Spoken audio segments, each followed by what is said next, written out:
So I take it you did your homework. I did. Wonderful.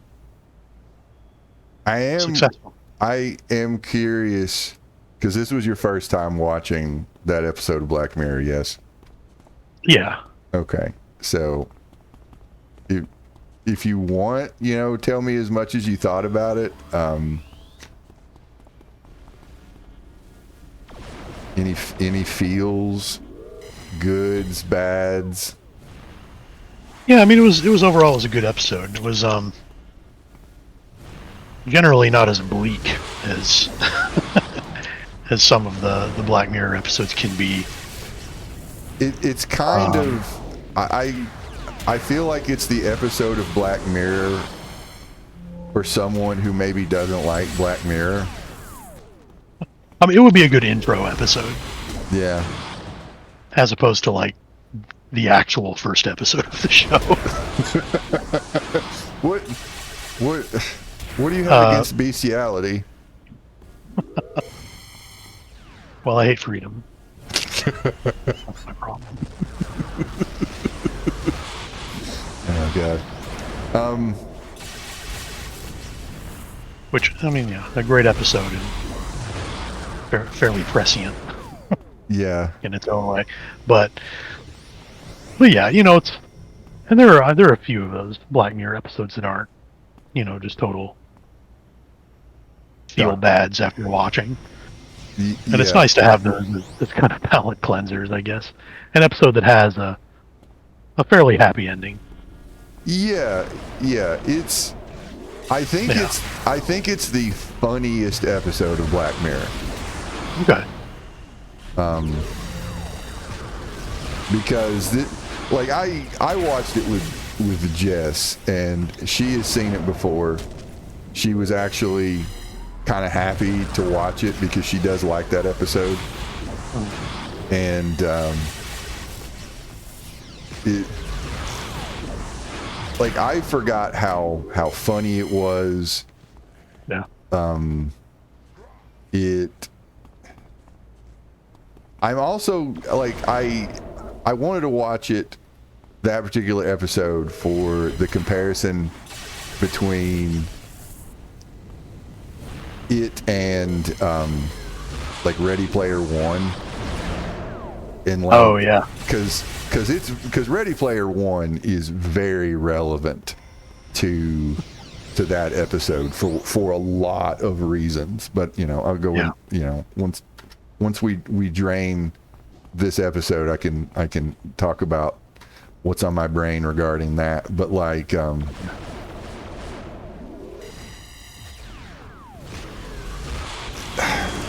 I'm trying to think where to fucking begin. The thing that I want to say is, did you catch the Kirsten Dunst Easter egg? No, I don't think I did. She had a walk-on part in that episode. Oh, really? That I was like, I've seen this episode I think 4 times. And I actually did one of those things, I went through and paused it and found an Easter egg. I'm fucking Wade Watts out of Ready Player One. And now you get the prize. So now I get to have the keys to the Oasis. But in the first 5 or 10 minutes, when Kristen Molati? Mm-hmm. Am I saying her name right? That sounds right. Okay. Yeah. Okay. So she's getting showed around. I can't remember if it was by the buff guy who was Ricardo Montalban, or is it Jimmy Simpson? I'm horrible with fucking names. The guy who was the blue shirt that was the person who actually ran the company. Oh yeah, I can't remember his name, but he's a guy that I like. I've seen him in a lot of things. He's in It's Always Sunny in Philadelphia. It's a pretty funny character, but he's Yeah, one I of think. those guys. Yeah, I think it's Jimmy Simpson. I'm not entirely sure. Okay. I'm engaged. I should fly. Oh shit! I died in accidentally with hospital. It's fine. It's fine. I don't think I'm gonna make it. I need another attack. My attacks are not coming back quick enough. There we go. He did. Can you fly, Boomer? Not no more. You can't. So she had like a walk on, like she just kind of walked over to the side. Like I paused it and like all the Netflix information literally covered her up.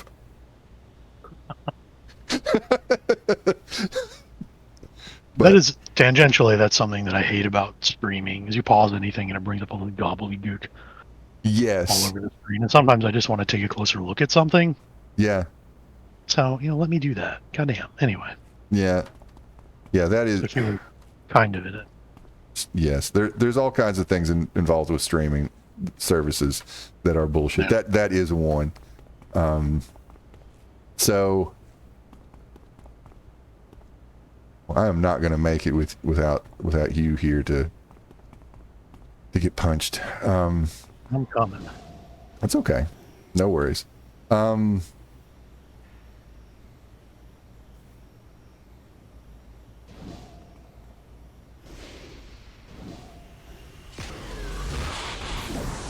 Well, I guess for lack of, I don't know, dead fucking silence and brain for mush, one of the things I really want to talk about is my disproportionate hatred of Ready Player One and my lovey-dovey love for this episode, because like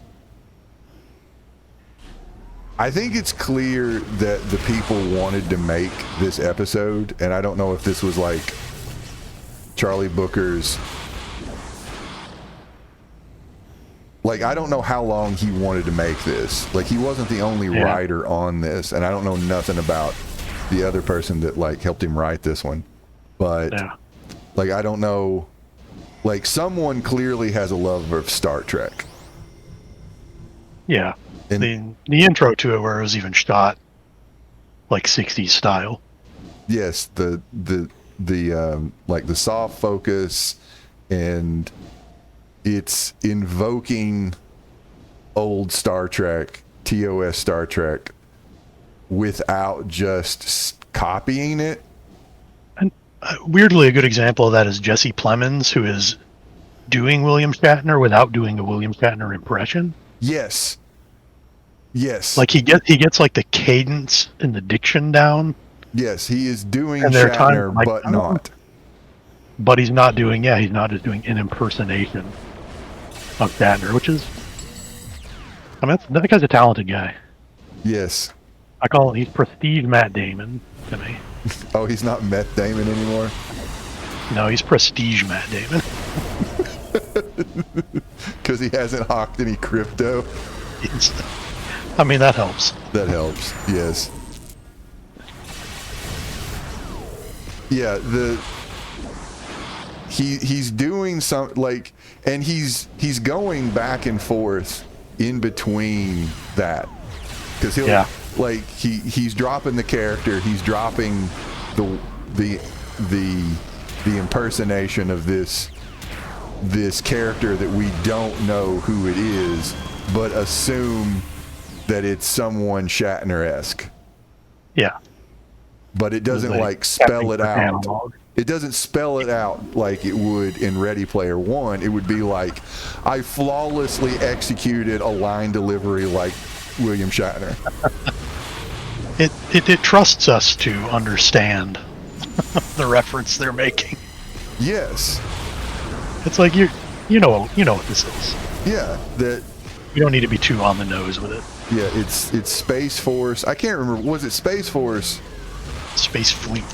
Space Fleet. Yeah. Yeah. I gotta You got to get the material right. So yeah,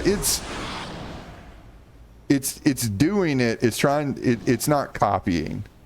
It's way more homage. So it didn't take me out of the story, unlike all of the references in Ready Player One. Yeah, they just end up kind of reminding you of other things you could be reading or watching. Yeah. Instead, like, instead of working with like tropes or themes of a Star Trek episode, which I don't know if you picked up on that, that it's a Godling episode. It is. Yeah, I was just gonna say it's like Squire of Gothos. Yeah, or Charlie X. Or that one with Apollo. Yeah.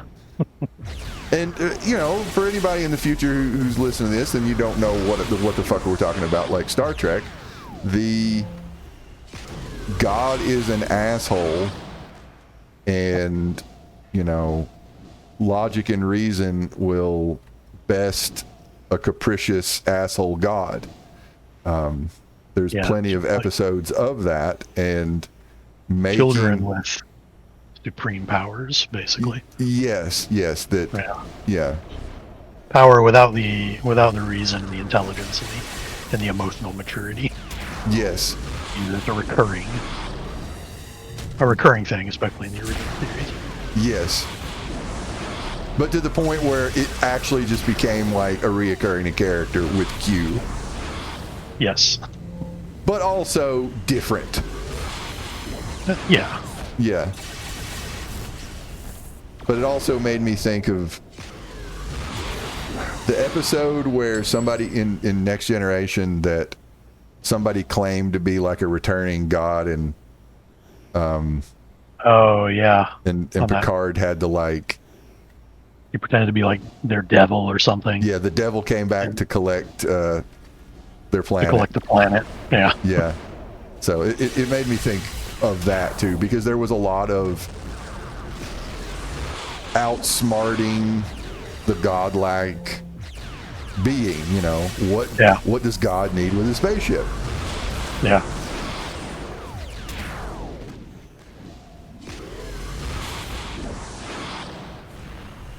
And kind of like turning some Star Trek tropes, I guess, on their head, where TOS is it is of its time. It's good. It's better on race than it is about, like, I don't know, gender.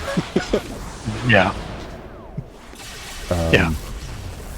And still, it did a few things right on that front. So not to totally shit on it, but yes, but it is still better on. Yeah. Yeah, it is of its time. But and that time was the 60s. So. And it was the 60s. So you have like this godling asshole, totally not William Shatner, having every woman and person of color and other, like, just completely trapped in a hell simulation, which it's also a holodeck episode, kind of. Yeah, it's all in a constructed reality. Yeah, but instead of coming out and saying it's a holodeck episode, you have to get out or you're gonna die, which there's plenty of those episodes in Next Generation and Deep Space Nine. I'm going to go level. Me too. It actually ends like the second Moriarty episode in Next Generation. Shit. You're totally right, and I didn't think of that. You're totally right. Sub simulation, and it's an entire universe for him to fuck around in. Yeah. Holy shit.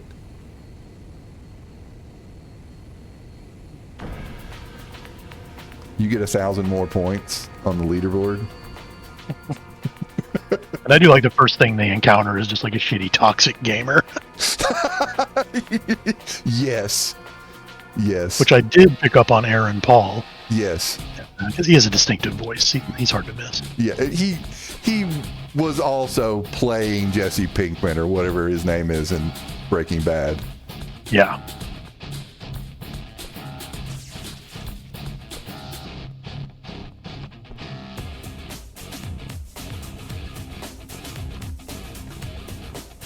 Are you going to trade?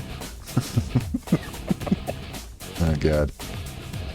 All right, I am ready for more shooty shoot.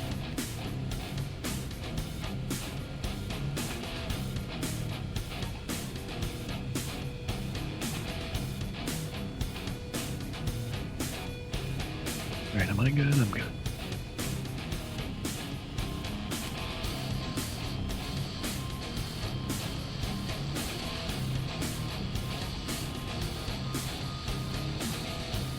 No kidnapping, thank you. No kidnap. Hard pass on kidnapping. Yes. I mean, even the closest thing to like a straight up Easter egg is the taking away the one character's face so she can't breathe. That's straight out of Charlie X. Yeah.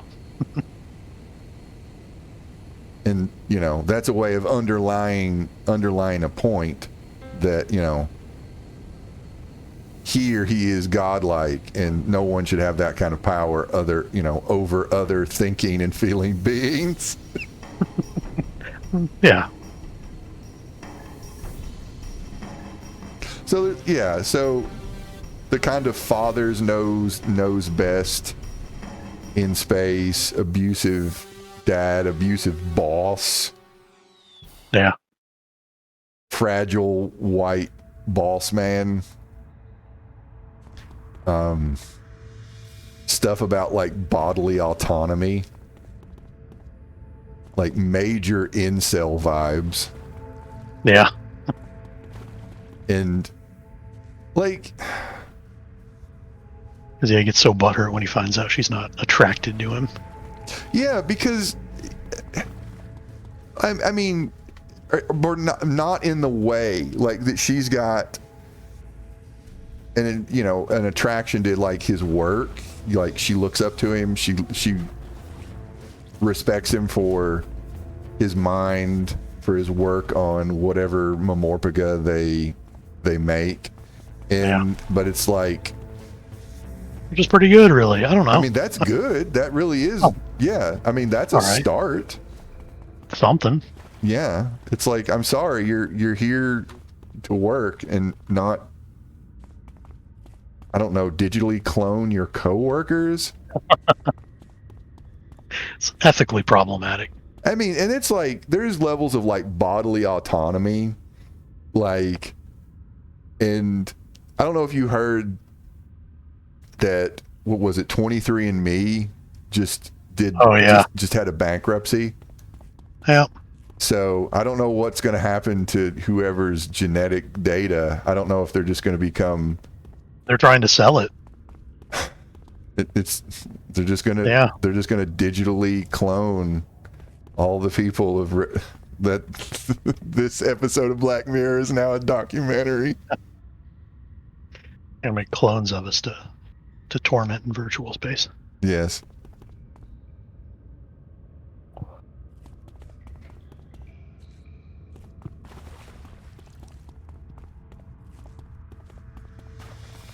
And like the whole incel vibe of he's attracted to women, he like pretty girl, but know not how to interact with girl. Yeah. To the point where he doesn't know how to interact with them. Even like when she flirts with him, he just kind of bleep bloop doesn't know what to do. Yeah, he just kind of blue screens. He blue screens. Yeah. And there's like an attraction, but also all of the character avatars not having any genitalia. Yeah, and like, yeah, at the end of a mission, he gets to kiss all the girls, but as the one woman points out, there's never any tongue, right? And so there's definitely some weird psychosexual stuff.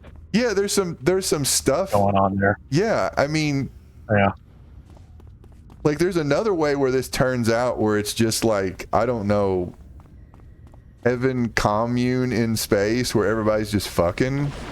Yeah.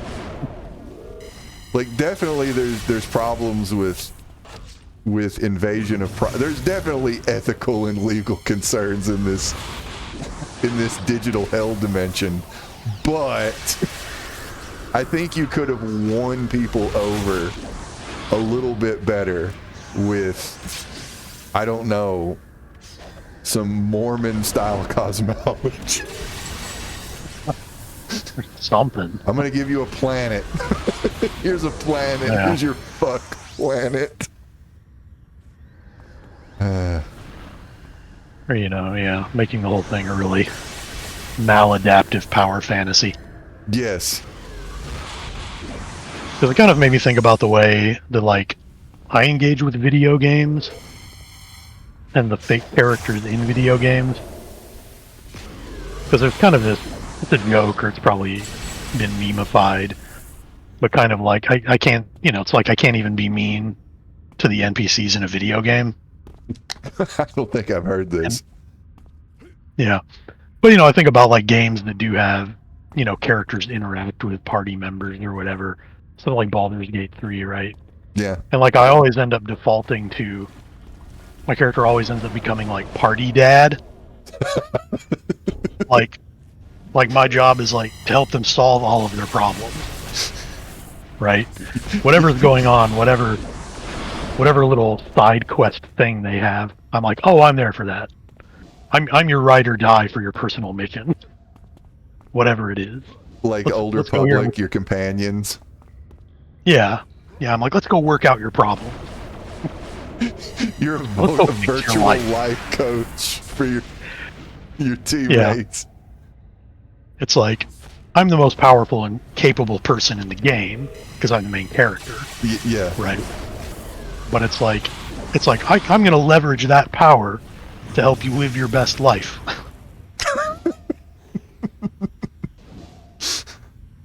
I'm going to help you. I'm always like, yeah, you can do it. You can get through this.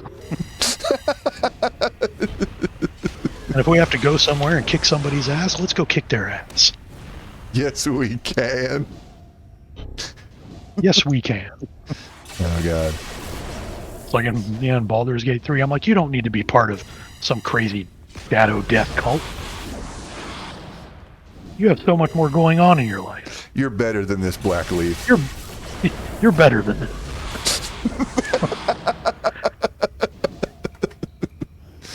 I'm going to help everyone be happy and fulfilled. And that's just my default mode. I'm always party dad. Okay, you're not gonna have like a virtual sex dungeon. Yeah, no. Like I never even do like romances in video games where they're available. Like there's just something weird about it to me. I don't know. But again, because I always default into like party dad, like it just feels like it's not correct. Like I'm party dad. All right. I'm here to help everybody. I'm not here to bang people. I always did it in the Old Republic. I did do that. And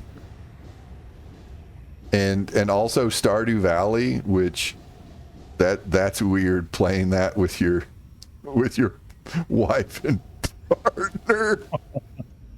Oh God.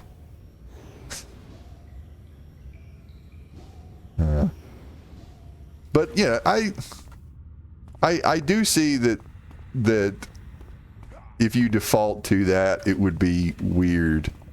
Like you're not gonna, I don't know, date somebody that you've kind of pseudo adopted, or like you're their boss, right? Or whatever, or like I don't know, teammate. Like, I don't know that none of this is real. World's best boss is what I try to be. Literally world's best boss. Okay.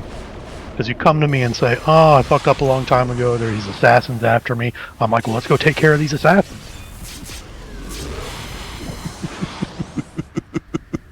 They make a mistake. I'm like, "It's okay. Everybody makes mistakes. You can't beat yourself up over it." Okay, you're doing the D&D leadership.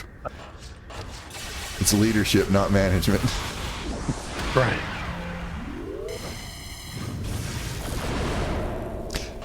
But like I'm wondering if this is like commentary on your boss literally owning you. Oh, for sure.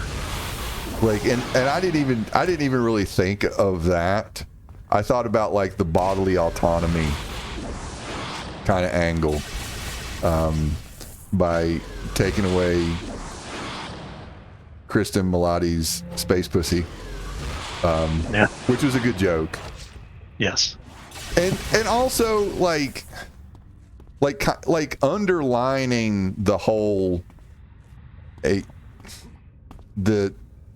people have genitals, and you know they might define exactly who you are, but like that is an aspect of being alive, and it's an aspect of like sexuality and pleasure and dude, you dead.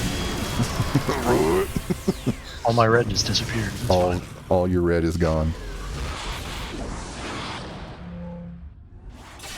Like I haven't seen the Barbie movie, but I think that is kind of part of the Barbie movie, that Barbie goes to the gynecologist at the end of the movie. All right. Yeah.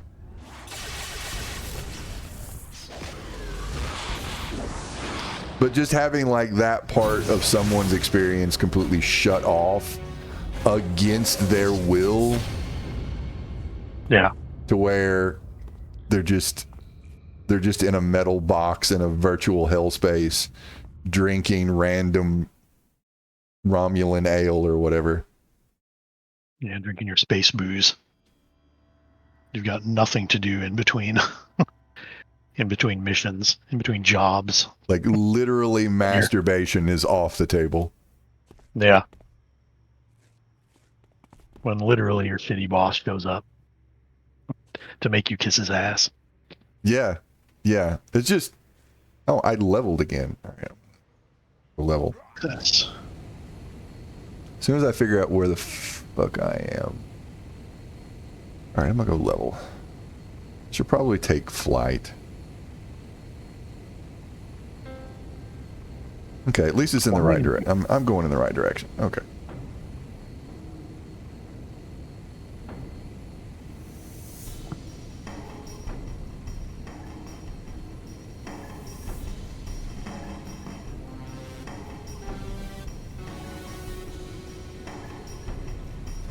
I don't remember when in Black Mirror they started doing the copying of consciousness. They've got the early episode, the I'll Be Right Back episode, which is more like what we're dealing with now with AI.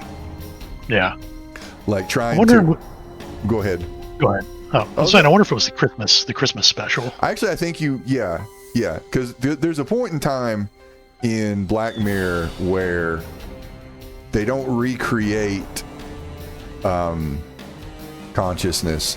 They just copy the data in like personality. Yeah. And they make it really trivial, like look in this light.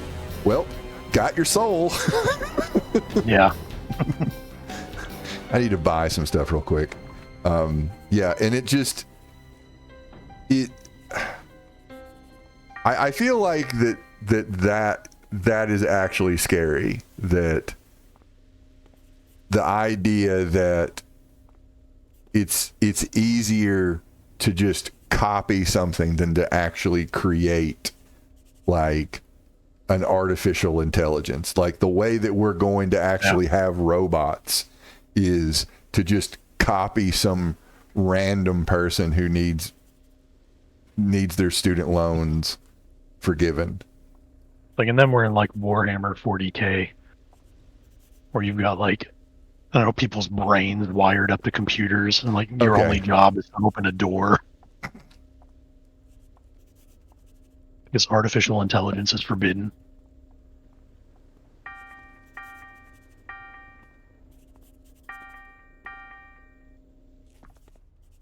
All right, I'll be there as soon as I get done putting my new reds in.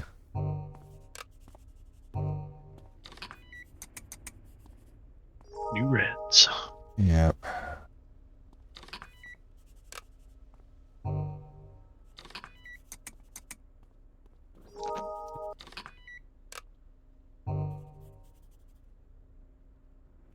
So yeah, I think it was the Christmas episode. That sounds right to me. Yeah.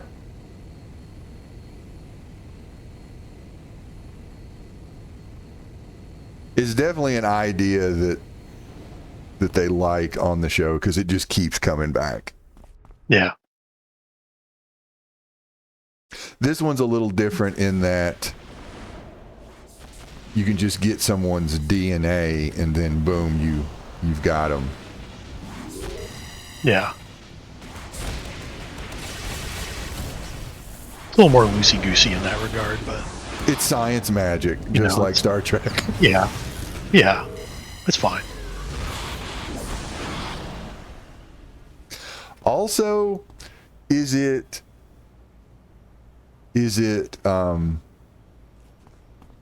commentary or a reference to the transporter philosophical question?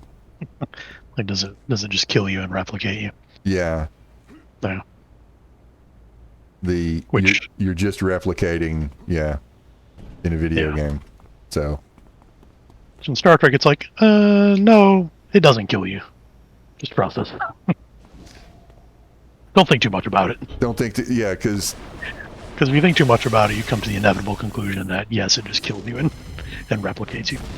Yeah. Every away mission. You die, and then a perfect copy of you is made. Yep.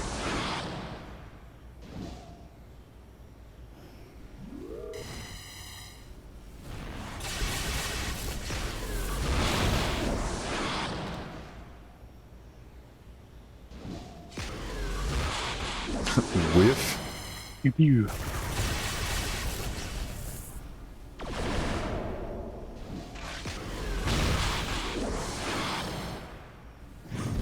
I'm certainly committing some kind of crime against humanity by killing these people with radiation. Yes.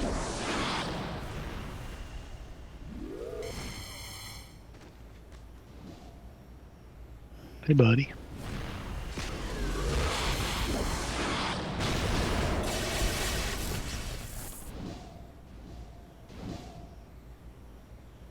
So I do appreciate. Oh fuck, that guy's purple. And he just threw a rock at me. A big rock. It was a big rock. Oh, he's coming to eat my ass. Fortunately, that he apparently only has one ranged attack, so I'm okay with that. And there it is. You whiffed. Man, loser. But what the fuck was I gonna say? All right, it's lost to time. I don't know.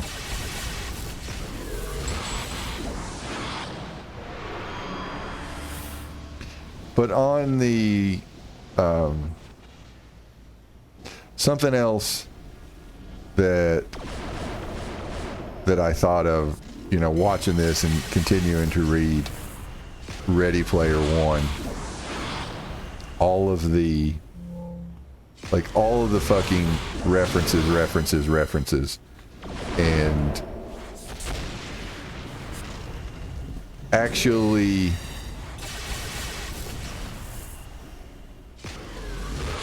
doing homage and commentary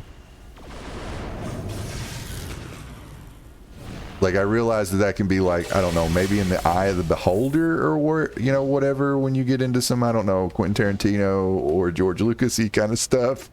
Yeah. But homage versus imitation. Yeah. Yeah. And the just kind of copying of stuff and references, like the references are just like photocopied, like little tidbits in Ready Player One. And yeah, without any real substance, no analysis for sure. Yeah, there's zero commentary. It's just, hey, this is a cool thing I like. There's nothing to that. That's why in the second book he attempts to do a small amount of crit on some things, and it's pretty laughable, to be honest. But that's the entire book. It's all laughable. But anyway. That is a tale for another time, as Mako said. But when I read a book, I don't necessarily get lost in it, but I find that I am incapable of getting lost in the story because it is just made up of pop culture references from the world that I occupy. Yeah. And I didn't. It's really hard to get invested in what's going on. Yeah. And I'm bringing this up because the crew of the Callister, I want them to make it. Yeah. It's like, oh, and in a way, it's really the stakes in Ready Player One should they're greater than in the USS Callister, but they feel different. Yeah. Because I don't give a shit about any of the characters in Ready Player One at all. No. I can name them, but I don't give a shit about them. Like, I don't want them to, like, die or anything like that. I'm not like, maybe Wade. I just want him to get better. I want him to grow. I want him to grow. Yeah. I don't want anybody to die I don't want my fictional characters to die in a video game based narrative, whatever. But like, the stakes of the Black Mirror episode, it's a bunch of fucking ones and zeros. Like, they're just facsimiles. Technically, they're not people. But the story, the talent of the story makes you care. Right. And so because they act like people. They act like people. There's I'm like, what even is a person? Yeah. Do I even know? Fuck, I don't know. Yeah. And one of the things that Black Mirror does over and over again in its I don't know if it's anti-futurism. Like, I don't know what term there is for this, but it is not like technology is going to save us. It is. Oh yeah, it's technology is going to do some cool stuff, but it's also going to have a lot of unintended consequences, and technology is going to make things weird. Yeah, the vibe I've always gotten from the show is a kind of the disappointed idealist. Okay. Right. And it's kind of like you have that Gene Roddenberry view that technology was going to make us better people. Okay. Right? That it would solve our problems and it would free us from a lot of the baggage. Again, you could say by freeing us from a lot of the baggage of our material conditions. Yeah. And that would enable us to grow in a moral sense. Yeah. Right. We could be better. We could have more fulfilling lives. we could do important work in space. In space. Yes. Yeah. And then that will solve a lot of the problems that we have. We will become better people through science and reason and technology and all this. But then, the life experience of the last few decades, like looking at that and wondering, man, is that true? Yeah, there's It no. might just not be true. Yeah. Is technology actually making us worse? Because it's technology through a capitalist lens. That's my exactly. take. Yeah. Yeah. It's the in-shitification of things. Yeah, in-shitification. Like, I've used Discord hundreds of times. Why did this time it show up in my Marvel Puzzle Quest that I'm on Discord? Don't do that. Yeah. And when I turned it off, Discord wanted to know why I turned it off, and I picked other. I don't want this shit. I didn't ask for this shit. Yeah, I didn't ask for any of it. I think it's bank time. All right, I'm ready. I'm ready for robbing a bank. Set the mission, big fella. Hello.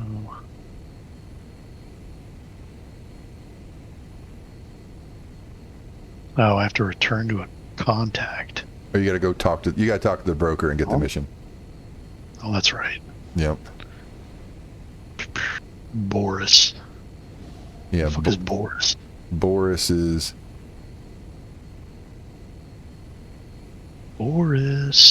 over here. Oh, I see him. Boris the Russian, you don't say. So instead of, like, I guess, techno-futurism, it's techno-realism? I don't know. Somebody's got to have a term for it. Well, techno-cynicism. Okay, yeah. Because, again, what is the cynic but a disappointed idealist, right? Okay.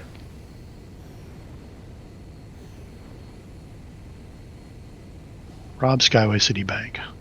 Yes, please.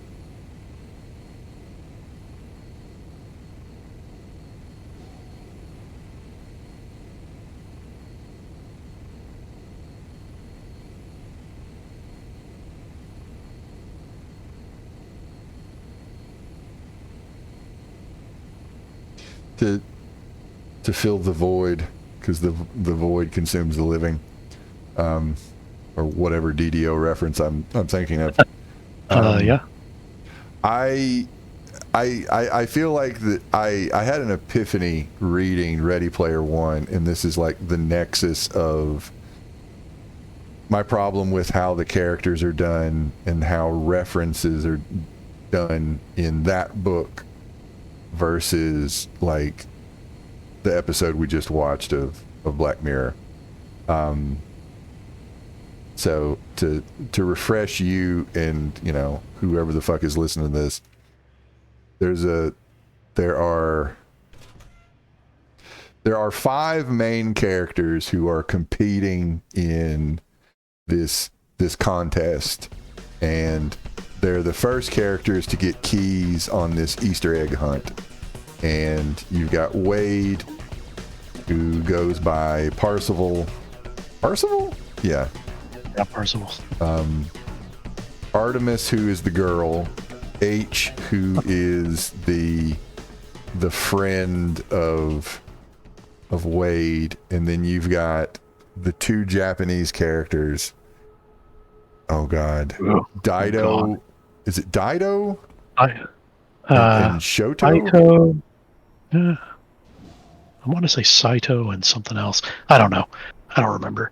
Big sword, little sword. Yeah, as Japanese stereotype characters. That is a discussion for another day. Oh, that's one I'm happy to have. Okay. Yes, but I'm there with you on that. Oh, let's get the bank first, and then. Okay. Let's get the bank first, and then do what we can. But yes, there's no gongs or, bad Asian accents. But yes, let's just say they're incredibly honorable to a point, a fault. Yeah. So I actually got to a part in the book that I actually liked. Okay. And Ernest still fucked it up.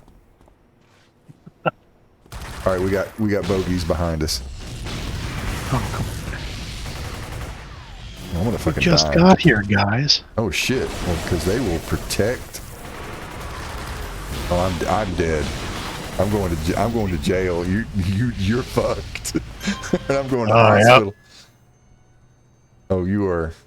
Oh yeah. You're They're dead ski. Right. Okay, so so the two Japanese characters, they're brothers in a video game. And so they're going to get one of the doodads, getting one of the MacGuffins, one of the keys, or I can't remember. Yeah, they're getting the key, the second key, and a bunch of the Sixers, the IOI people, have them cornered in the video game, and the older of the two turns into Ultraman and fights off a bunch of the Imperial soldiers, essentially. And I remember, and I actually really liked the scene, but I would have liked it more if this character had done something cool and not just morphed into Ultraman, and Ultraman took over the scene. Yeah. Like the more I thought about it, the more I didn't like it, because it takes away from the heroic sacrifice of this character, because In service of the reference. Yes, to just be a reference. Because while these two characters are trying to get this key in the fictional world, in the video game, the IOI people break into the apartment of the Dido, and just fucking throw him off the roof of the apartment, killing him. Yeah. And that was actually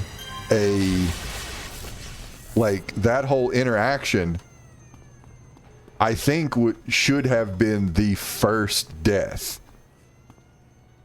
And I think it should have came earlier. Probably so. Yeah. So yeah, it should have been your stakes raising event. Not the bomb on the pizza. Yeah. But again, he wanted to have a Death Star moment. Yes. Which this could have been the Death Star moment. Yeah, if you'd had any sense of, subtlety or storytelling, whatever, instead of wanting to do a straight up Alderaan gets blown up. Yeah. Lots of people get killed, right? It could have been much more personal and more affecting, because then the stakes are, it would have worked just fine.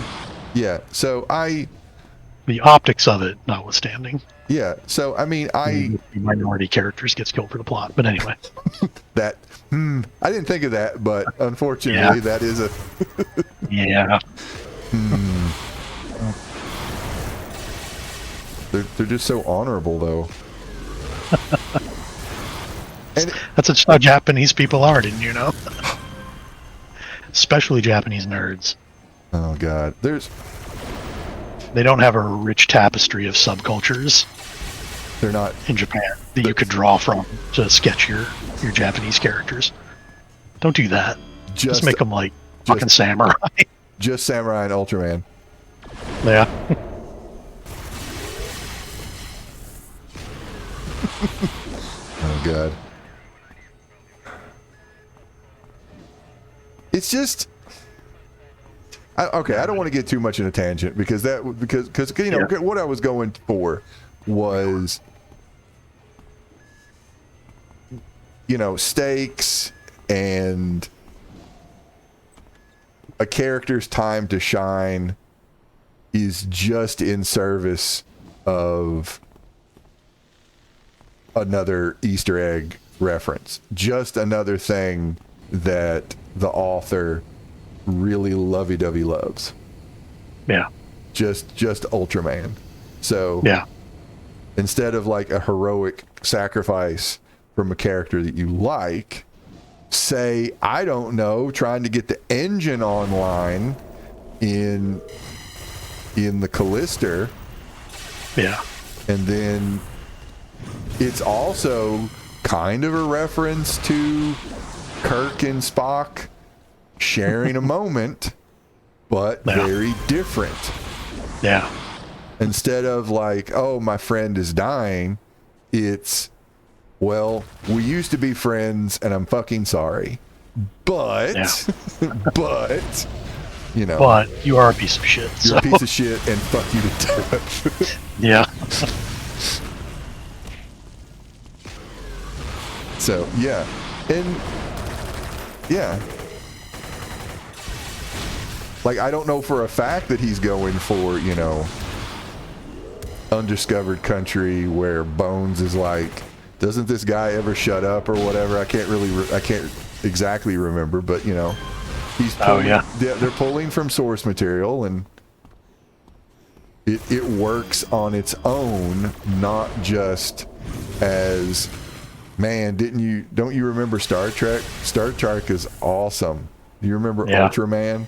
Ultraman is awesome. I love Rush.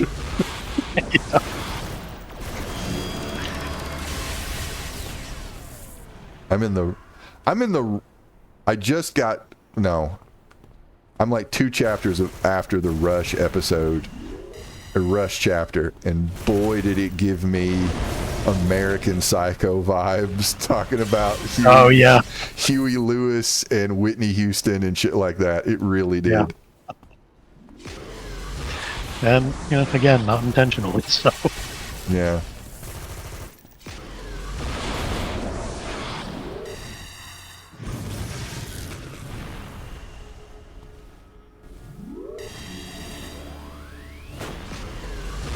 Yeah, just a general lack of self-awareness. It's pretty omnipresent throughout the book.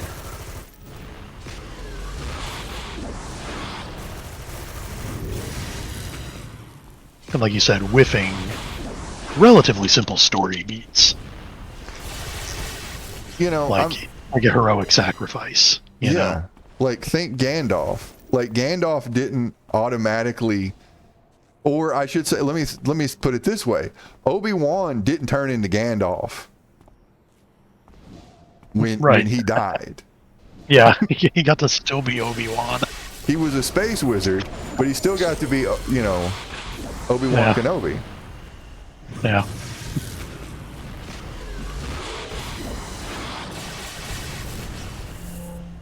Strike me down and I shall turn into another character from a separate universe.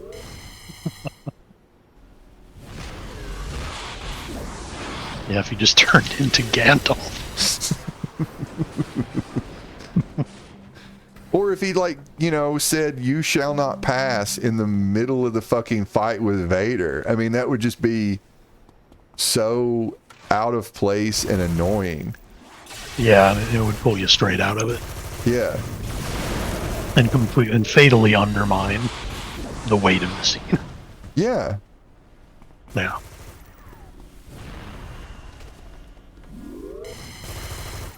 But Channel Klein is good at that, fatally undermining the weight of his own scenes.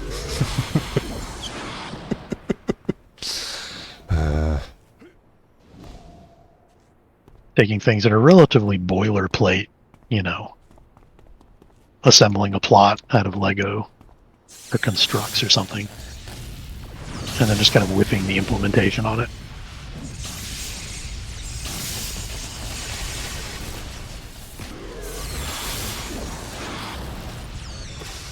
It's like, you know, I have not written a book. I haven't done it. At this point in my life, I don't think I want to. I mean, it's a lot of work. It's a lot of work. Unless you just copy everything from other properties, then it's pretty easy.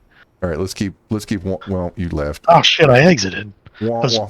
fucking muscle reflex. It's okay. If I just said it just 3 seconds earlier. Yeah. All right, I'm gonna level.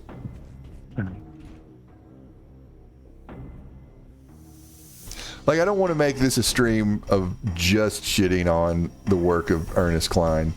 Yeah. I don't know. I feel like there's more value in a compare and contrast, like where it works and where it doesn't in certain things. But like, and how you do things that are referential. yeah. Like, I mean, this fucking character is a reference. Yeah. Like the last 2 characters that I've made are references from my own personal art therapy for pop culture mixed with politics. My wearing of a certain Cheeto Mussolini skin in a video game.